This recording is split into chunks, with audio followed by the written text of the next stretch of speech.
Hi, everyone. I'm Christine Hanna, Executive Director at Yes, and I hope that all things considered that you're doing well. As we wrap up our Donor Appreciation Week, I just wanted to personally thank you for all of the generous and empowering support that you've given. The impact of Yes is being felt far and wide.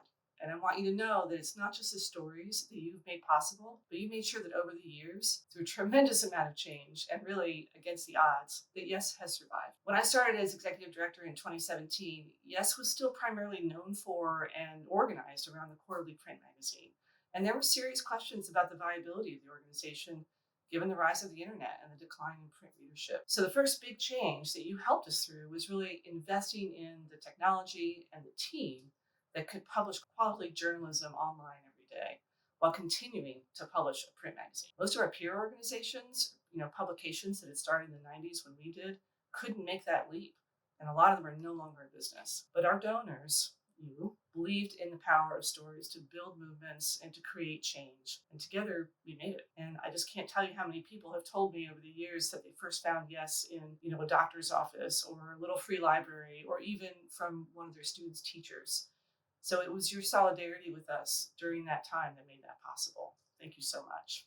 You've also supported us as we've gone through a lot of deep organizational and cultural changes over these last several years. In 2017, all of our staff lived on or near our founding home at Bainbridge Island, and we all went to the office nearly every day. Now, more than half of our staff live in other states outside of Washington, and we're almost an entirely remote operation. So that's a huge amount of change in a short period of time. At the same time, we embarked on a really significant cultural transformation. Today, our staff and our leadership team and our board reflect many racial, geographic, sexual, gender, and cultural identities. And that has fundamentally changed the organization, how decisions get made, who makes them, what gets prioritized. And it's reflected also, of course, in the stories, what stories and whose stories we report on. Today, the majority of the stories that we share through Yes focus on communities of color, LGBTQ folks, and other communities that have been historically excluded from most media coverage. So many of the most innovative and comprehensive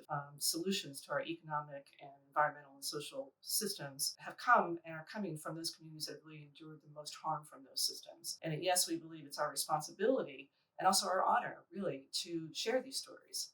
What we're doing is not the norm in media, but it really should be, because that learning will ultimately save all of us, regardless of what identities or disadvantages and privileges that we may hold individually. This cultural transformation that we've been going through is really integral to becoming an organization that embodies pluralism and inclusion and anti-racism. And our journey has included a lot of ups and downs, as you might imagine, and we've had a lot of help, and we're not done.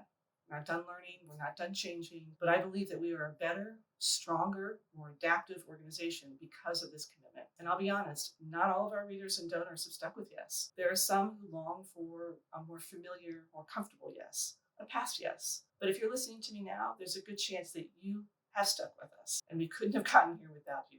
Thank you so much. You're helping to push the boundaries of and really create a model for what journalism should be, because you're proving that together we can sustain this type of coverage. We can exist outside of the mainstream and challenge it in the process. So here we are. It's August of 2023, and I'd love to say, yeah, we got through a lot of change together. We're good. But God, change really seems to accelerate, right? Kids who were in elementary school when I started are voting. Instagram was a newcomer on the social media scene, and TikTok wasn't even around. It didn't even exist. And these two platforms today are hugely influential for anyone that's under 35. So there's that reality of this rapidly changing media landscape. At the same time, the screws of climate change are really tightening, and authoritarianism is on the rise, both in terms of leaders and those ideas. So it is imperative that Yes, adapt again, change again, to keep seeding the possibilities and the solutions of a different world.